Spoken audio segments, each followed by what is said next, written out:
যে মা ঘরে রান্না করছিল, এমন সময় ছেলে এসে মাকে একটা চিরকুট ধরিয়ে দিল, বলল যে মা তোমাকে একটা বিল দিলাম, বিলটা পরিশোধ করো। মা বলল যাও তো, আমি কাজ করছি। বলছে না মা, তোমাকে একটা বিল দিলাম, বিলটা পরিশোধ করো। মা কাগজটা খোলার পর দেখলো ছেলে লিখেছে যে মা তুমি রান্না করার সময় বিভিন্ন সময় আমাকে বিভিন্ন জিনিস আনতে বলো, এটার জন্য 100 টাকা বিল। তুমি আমাকে গাছে পানি দিতে বলো, এটার জন্য 100 টাকা বিল।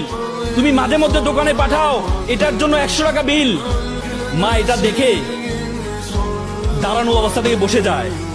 বসে যাওয়ার পর বাবা তুমি লিখেছ? বলছে মা হ্যাঁ আমি লিখেছি। বাবা তুমি লিখেছ? বলছে মা হ্যাঁ আমি লিখেছি। বললো যে এক কাজ কর, তোমার জন্য আমি একটু নুডলস রান্না করেছি, নুডলসটা তুমি খাও আর তোমার বিলটা আমি নিয়ে আসতেছি, তুমি একটু ওয়েট করো।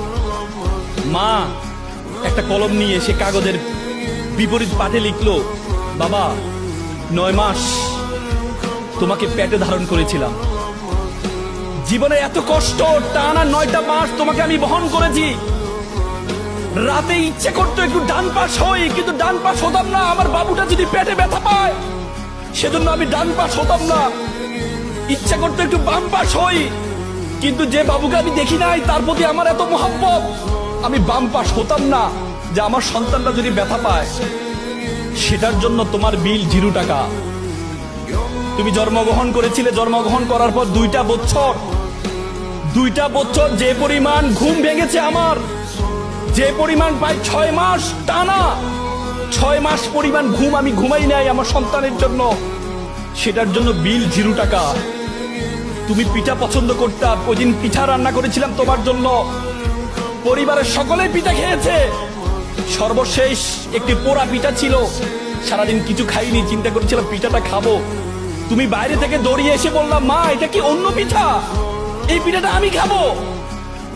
আমি তোমার দিকে একটু তাকিয়ে আমার সন্তানের হাসি দেখে নিজের পেটের মধ্যে যে খিদা আছে সেই খিদার দিকে আমি তাকাইনি, সেই খিদার দিকে আমি তাকাইনি, আমি তোমাকে সেই পিঠাটা দিয়ে দিয়েছিলাম। তুমি খাচ্ছ, আমার অন্তরের যে বাসনা, অন্তরের যে ভালোবাসা আমি প্রকাশ করতে পারিনি, সেই বিলের জন্য তোমার জন্য 0 টাকা।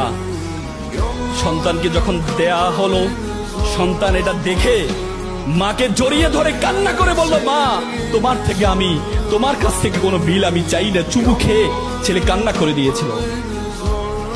আজকে আমরা প্রতিদান চাই, কিন্তু মা বাবার প্রতিদান তুমি কখনো দিতে পারবা না।